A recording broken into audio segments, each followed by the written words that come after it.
It was war. మా friend గాడు మామ 500 కావాలరా ప్లీజ్ రా రేపు ఇచ్చేస్తా అన్నాడు. సర్లే ఫ్రెండ్ గాడు కదా అనేసి నేను కూడా 500 ఇచ్చాను. కానీ అప్పుడు అర్థమైంది వాడి నిజ స్వరూపం. ఎన్నోసార్లు ఫోన్ చేశాను, ఎన్నోసార్లు మెసేజ్ చేశాను, కానీ వాడు మాత్రం నన్ను బ్లాక్ చేసి నాకు వెన్నుపోటు పోలుస్తాడు.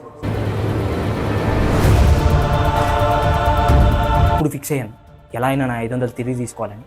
వాళ్ళ ఇంటికి వెళ్ళాను, వాళ్ళ నాన్న అడిగి వాడు ఎక్కడా అని. అప్పుడు వాళ్ళ నాన్న వాడు దొరకాలంటే ముందు నీకు దేవర కథ తెలియాలన్నాడు. ఇలా కాదని చెప్పి వాడు ఎక్కడెక్కడ తిరుగుతాడో అన్ని ప్లేస్లు ఎతికాడు. బార్కి వెళ్ళి చూశాను, అక్కడా లేడు. ఏరా గేడిదే మ్యాన్షన్ హౌస్ వేస్తావా? బాబు గారు మీరా? మీరు కానీ బాబు గారు నేను వెళ్ళొచ్చా? ఆఖరికి తుప్పల్లో కూడా ఎత్తుకాడు. బేబీ ఎవడో దొంగన కొడుకు వచ్చాడు.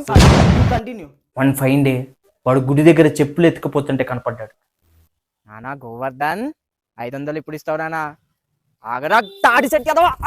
చెప్పురా 500 ఏం చేసావు? 500తో నేను ఒక ఇన్స్టాగ్రామ్ ఇన్ఫ్లుయెన్సర్ సబ్స్క్రిప్షన్ తీసుకున్నా మామ.